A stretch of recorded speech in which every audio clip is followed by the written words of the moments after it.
प्रिय भक्तगणों, प्रयागराज महाकुंभ मेले के दौरान यह कहानी आपको जरूर सुननी चाहिए। इस कहानी में हम देखेंगे कि कैसे एक लुटेरी चोरनी और उसके पति ने महाकुंभ में सबको लूट लिया, किस प्रकार एक अघोरी बाबा ने अपनी शक्तियों से सभी यात्रियों को हैरान कर दिया और किस प्रकार गंगा मैया ने एक विधवा स्त्री की रक्षा की और उसकी लाज बचाई। प्रयागराज महाकुंभ के दौरान नागा साधु और अघोरी बाबाओं के दर्शन करने से मनुष्य किस प्रकार दुखों से मुक्त हो जाता है। जिस भी मनुष्य को अघोरी बाबाओं का आशीर्वाद मिल जाता है, उसके सारे कष्ट दूर हो जाते हैं। इसलिए प्रिय भक्तगणों, कहानी को प्रारंभ करने से पहले हम आपसे निवेदन करते हैं कि आप इस वीडियो को पूरा अवश्य देखें और कथा को बीच में ना छोड़ कर जाएं, क्योंकि भक्तों, आधा अधूरा ज्ञान बहुत हानिकारक होता है। प्रिय दोस्तों, वीडियो को लाइक कर कमेंट में हर हर महादेव लिख दीजिए, क्योंकि हर हर महादेव लिखने से पुण्य की प्राप्ति होती है। प्रिय दोस्तों, प्रयागराज महाकुंभ का अद्भुत नजारा, जहां दूर दूर से श्रद्धालु गंगा, यमुना और अदृश्य सरस्वती के संगम में स्नान करने आते हैं। भीड़ का ऐसा जनसागर, जहां हर कोई अपने पापों से मुक्ति पाने और पुण्य कमाने की आस लिए पहुंचता है। लेकिन इस भीड़ में एक लुटेरे पति पत्नी ऐसे भी है जो महाकुंभ में चोरी करने के लिए आते हैं। जसवंत और उसकी पत्नी गुलाबो, नाम जितने सीधे लगते थे, हरकतें उतनी ही खतरनाक। गुलाबो अपनी अद्वितीय सुंदरता और चालाकी से लोगों को फंसाकर लूटती थी और जसवंत उसकी मदद करता था। इस बार उनकी नजर प्रयागराज महाकुंभ की भीड़ पर थी। जसवंत और गुलाबो के नाम से पुलिस पहले से ही सतर्क थी। दोनों ने पहले भी कई जगहों पर चोरी की थी और हमेशा बच निकलते थे। महाकुंभ में भी पुलिस को उनके आने की भनक लग चुकी थी, लेकिन किसी को भी नहीं पता था कि जसवंत और गुलाबो कौन है और किस व्यक्ति को अपना अगला शिकार बनाएंगे। महाकुंभ के विशाल मेले में गुलाबो ने अपनी चालाकी शुरू कर दी। वह सजी धजी और गहनों से लदी हुई एक साधारण महिला की तरह भीड़ में घूमने लगी। उसकी मुस्कान और रूप देखकर लोग उस पर आसानी से भरोसा कर लेते थे। वह कभी किसी के पास जाकर बात करती, कभी किसी दुकान पर खड़ी होकर सामान देखने लगती। कुछ ही समय में उसने कई श्रद्धालुओं के गहने और पैसे लूट लिए। जसवंत दूर से सब देख रहा था। जैसे ही गुलाबो अपना काम पूरा करती, वह किसी गली में जाकर सामान जसवंत को पकड़ा देती और जसवंत उस सामान को अपने पास छुपा लेता है। महाकुंभ में एक यात्री गुलाबो के झांसे में आ गया। वे लोग अपने गांव से गंगा स्नान करने आए थे। गुलाबो ने उनके पैसे और गहने चुरा लिए। जब यात्री ने अपने पैसे गायब देखे तो उसकी आंखों में आंसू आ गए। वह बार बार कहता, हे गंगा मैया, मैं आपके दर्शन के लिए पैसे बचा कर लाया था, अब मेरे पास कुछ नहीं बचा। गुलाबो ने यह सब सुना, लेकिन उसका दिल कठोर हो चुका था। वह सोचती थी, यह तो हमारा धंधा है, इससे ही हमें सुख प्राप्त होता है। पुलिस को खबर मिली कि चोरनी मेले में आ चुकी है। उन्होंने जसवंत और गुलाबो को पकड़ने की कोशिश की, लेकिन यह चोर चोरनी का जोड़ा भीड़ का फायदा उठाकर हमेशा की तरह बच निकलने में कामयाब हो गए। प्रयागराज महाकुंभ में श्रद्धालुओं की भीड़ लगी हुई थी। इन्हीं श्रद्धालुओं में एक विधवा माँ और उसका बेटा विक्रम भी शामिल थे। बूढ़ी अम्मा के पति का देहांत कई वर्षों पहले हो चुका था। घर की जिम्मेदारियां अब विक्रम के कंधों पर थीं। परिवार में विक्रम की एक छोटी बहन भी थी, जिसकी शादी के लिए वे लोग वर्षों से पैसे और गहने इकट्ठा कर रहे थे। विधवा माँ ने बड़े चाव से बेटी के लिए सुंदर आभूषण बनवाए थे। वे कहती थीं, बेटी की शादी हमारे परिवार की सबसे बड़ी खुशी होगी। विक्रम ने भी माँ की बातों से प्रेरित होकर दिन रात मेहनत की थी। अब जब उनके पास पर्याप्त धन और गहने इकट्ठा हो गए थे, तो उन्होंने सोचा कि महाकुंभ में स्नान कर पुण्य अर्जित करेंगे और फिर शादी की तैयारियों में जुट जाएंगे। महाकुंभ के मेले में पहुंचकर बूढ़ी अम्मा ने विक्रम से कहा, बेटा, कहते हैं कि संगम में स्नान करने से हमारे सारे पाप धुल जाते हैं और हमारे पूर्वजों को भी मुक्ति मिलती है। हमें पहले स्नान करना चाहिए, फिर बाकी काम करेंगे। विक्रम ने माँ की बात मानी। वे अपने साथ एक बड़ा बैग लेकर आए थे, जिसमें सोने के गहने और पैसे रखे थे। बैग की सुरक्षा का जिम्मा विक्रम ने खुद उठाया था। जसवंत और गुलाबो, जो पहले से ही मेले में शिकार की तलाश में थे, उनकी नजर इस माँ बेटे पर पड़ी।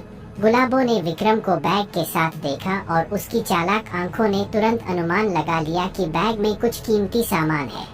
जसवंत ने गुलाबो से कहा, यह तो बड़ा शिकार लगता है, हमें इस बैग को हासिल करना होगा। गुलाबो मुस्कुराई और बोली, पहले इन्हें फंसाने का इंतजाम करते हैं, रात का इंतजार करते हैं। बूढ़ी अम्मा और विक्रम स्नान के बाद अपने टेंट में लौट आए। रात होने पर विक्रम बैग की रखवाली के लिए जागता रहा। इसी बीच गुलाबो ने अपना जाल बुनना शुरू किया। वह एक साधारण श्रद्धालु के रूप में उनके टेंट के पास पहुंची और उनसे बात करने लगी। उसने अपनी सुंदरता और मीठी बातों से विक्रम का भरोसा जीत लिया। विक्रम ने गुलाबो को एक अच्छी महिला समझा।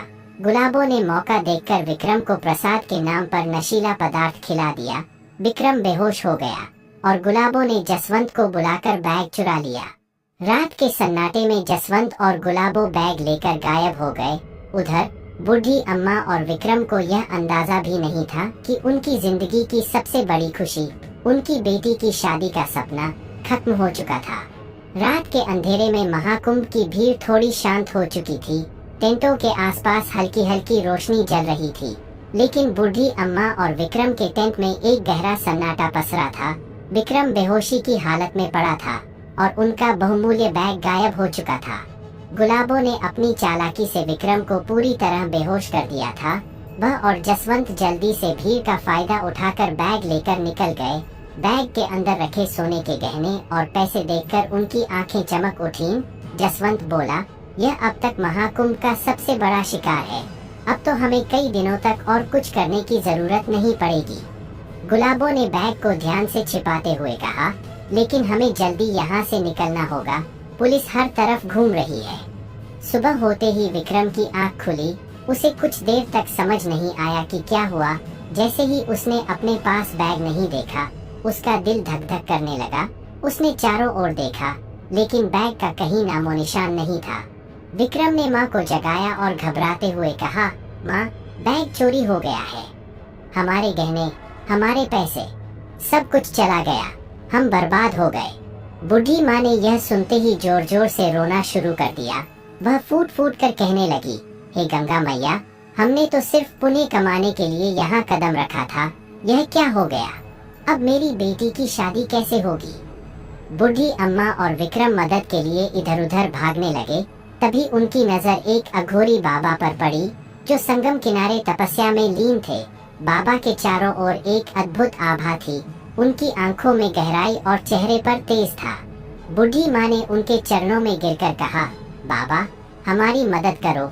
हमारे पास जो कुछ था सब चोरी हो गया। अब मेरी बेटी की शादी कैसे होगी? अघोरी बाबा ने आंखें खोली और गहरी आवाज में कहा, माँ, चिंता मत करो। सत्य और न्याय की शक्ति हमेशा साथ होती है।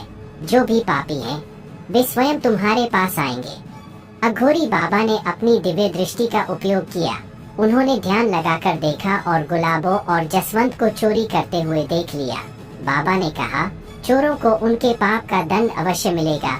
तुम माता गंगा की शरण में हो, भगवान भोलेनाथ की नगरी में हो। यहाँ कोई भी पापी बच नहीं सकता। अघोरी बाबा की यह बात सुनकर बूढ़ी माँ और विक्रम को थोड़ा संतोष हुआ, लेकिन उनके मन में अभी भी डर था। महाकुंभ का नया दिन शुरू हो चुका था। संगम पर श्रद्धालुओं की भीड़ बहुत अधिक थी, लेकिन बूढ़ी माँ और विक्रम के चेहरे पर दुख और चिंता की छाया थी। वे अघोरी बाबा की बातों पर भरोसा कर रहे थे, लेकिन उनका दिल अभी भी चोरी गए गहनों और बेटी की शादी की चिंता से भारी था। बूढ़ी अम्मा और विक्रम संगम के पास बहुत दुखी हुए बैठे थे। बूढ़ी अम्मा गंगा मैया से प्रार्थना कर रही थी, हे गंगा मैया, आपने हमेशा अपने भक्तों की रक्षा की है। मेरी भी रक्षा कीजिए। मेरी बेटी का भविष्य अंधकार में न जाने दीजिए। विक्रम ने आसपास के लोगों से मदद की गुहार लगाई, लेकिन मेले की भीड़ में किसी ने उनकी बात पर ज्यादा ध्यान नहीं दिया। अघोरी बाबा ने बूढ़ी अम्मा और विक्रम के पास आकर कहा, माँ, तुम्हारा दुख मैं देख सकता हूँ। सत्य की शक्ति सबसे बड़ी है। इन चोरों को उनके कर्मों का दंड मिलेगा। बाबा ने अपने कमंडल से पानी छिड़का और अपनी साधना शुरू की। उनकी मंत्रोच्चार की गूंज से माहौल गंभीर हो गया। बाबा की दिव्य शक्ति से चोर और चोरनी को अदृश्य रूप से अपनी ओर खींचने की प्रक्रिया शुरू हो गई। दूसरी ओर जसवंत और गुलाबो चोरी किए गए गहनों और पैसे को लेकर खुशियां मना रहे थे, लेकिन अचानक गुलाबो को महसूस हुआ कि उसका चेहरा जलने जैसा लग रहा है। उसने शीशे में देखा तो उसकी सुंदरता धीरे धीरे समाप्त हो रही थी। उसकी चमकती त्वचा काली और बेजान हो गई थी। जसवंत के शरीर पर लाल लाल दाने उभरने लगे। वह चिल्लाने लगा, यह क्या हो रहा है? यह किसका श्राप है? गुलाबो घबराई हुई बोली, यह जरूर हमारे पापों का फल है। हमें महाकुंभ में चोरी नहीं करनी चाहिए थी। यहाँ भगवान शिव की शक्तियाँ काम करती है। यहाँ पर कोई भी पापी पाप नहीं कर सकता। चोर और चोरनी को समझ में आ गया कि उनकी हालत महाकुंभ जैसे दिव्य स्थान पर चोरी करने का परिणाम है। गुलाबो ने रोते हुए कहा, जसवंत, हमें उन लोगों से माफी मांगनी होगी, वरना हम दोनों बच नहीं पाएंगे। जसवंत ने सहमति में सिर हिलाया और दोनों ने चोरी किए गए बैग को उठाया। जसवंत और गुलाबो, जो अब अपने पापों का दंड भोग रहे थे, महाकुंभ की भीड़ में सिर झुकाए चल रहे थे। गुलाबो की सुंदरता पूरी तरह नष्ट हो चुकी थी और जसवंत का शरीर घावों से भरा था। उनका हर कदम भारी लग रहा था। चोरी किए गए बैग को वापस लौटाने के अलावा उनके पास अब कोई रास्ता नहीं बचा था। बूढ़ी अम्मा और विक्रम अघोरी बाबा के पास बैठे हुए अपनी स्थिति को लेकर चिंतित थे। तभी बाबा ने कहा, धैर्य रखो। जो लोग तुम्हें लूट कर ले गए थे, वे अपने पापों के बोझ से हार कर तुम्हारे पास आएंगे। यह महादेव की धरती है, इस पर कोई भी पापी बच नहीं सकता। बूढ़ी अम्मा और विक्रम को बाबा की बातों पर पूरा भरोसा था। उन्होंने गंगा मैया और भगवान भोलेनाथ का नाम लेकर प्रार्थना करना जारी रखा। जसवंत और गुलाबो धीरे धीरे बूढ़ी अम्मा और विक्रम के टेंट तक पहुँचे। उनके चेहरों पर गहरा पश्चाताप झलक रहा था। गुलाबो ने बैग बूढ़ी अम्मा के सामने रखते हुए कहा, माँ, हमें माफ कर दो। हमने आपकी बेटी की शादी का सपना तोड़ने की कोशिश की, लेकिन अब हम समझ गए हैं कि हमारे बुरे कर्मों का फल कितना भयानक हो सकता है। बूढ़ी अम्मा ने बैग देखा, जिसमें उनके सभी गहने और पैसे सुरक्षित थे। उसकी आंखों से आंसू बह निकले। अघोरी बाबा ने अपनी गहरी आवाज में कहा, तुम्हें तुम्हारे पापों का दंड मिल चुका है।